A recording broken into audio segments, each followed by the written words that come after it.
This is our last session on this unit standard, where we will be identifying risks associated with starting a new venture.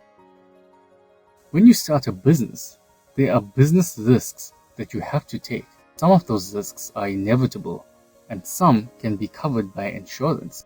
Insurance is voluntary, but very important.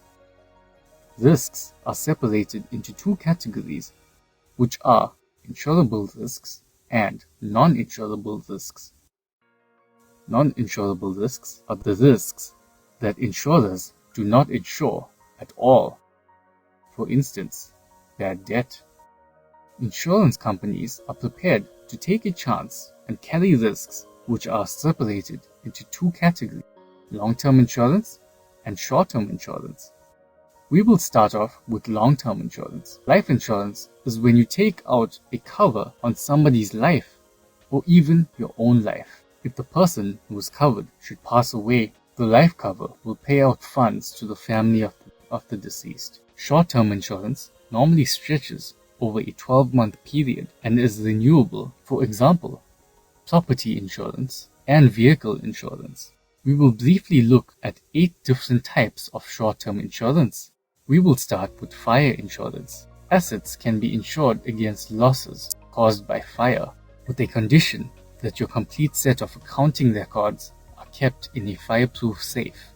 Equipment, stock, vehicles, and other valuable items that are stolen can be covered by theft or burglary insurance. Fidelity insurance is insurance that is taken by entrepreneurs who are involved in giving professional advice to customers against any claims for loss or damage resulting from negligence or dishonesty of an employee. This type of insurance is compulsory for estate agencies. Insurance can be taken out to protect business goods or money during transportation between 2 points, for example, cash in transit or delivery through a courier service.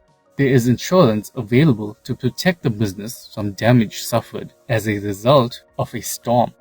A very common insurance is the Unemployment Insurance Fund, which is administered by the Department of Labor for cases where a person who was paying UIF can go and claim the fund for a certain period of time if they lose their job or are looking for a job. The maximum one can claim is for 365 days over a 4-year period. Employers are forced to contribute to a fund which will compensate employees against medical disability or death, which might happen while they are performing their job, and it is called workmen's compensation. The last type of short-term insurance we will be looking at is for motor vehicle accidents affecting innocent victims as a result of reckless driving or negligence. The contributions of this fund are made from levies that are built into fuel sales. There are several financial risks that can influence a business. We will look at 6 risks briefly. Currency risk are potential changes in contracted and projected flows of payments and receipts. Foreign exchange risk management is put into place to reduce the impact of the change in foreign exchange when dealing with different currencies. Interest risk is how the value of financial instruments vary due to change in marketing interest rates. Market risk is caused by the change in market prices. Liquidity risk refers to a business incurring increased costs because of lack of liquid funds. Cash flow risk is linked to changes in interest and in currency rates, which will in turn have an impact on the future cash flows. Refinancing risk is defined as the risk that refinancing of maturing loans becomes difficult or costly.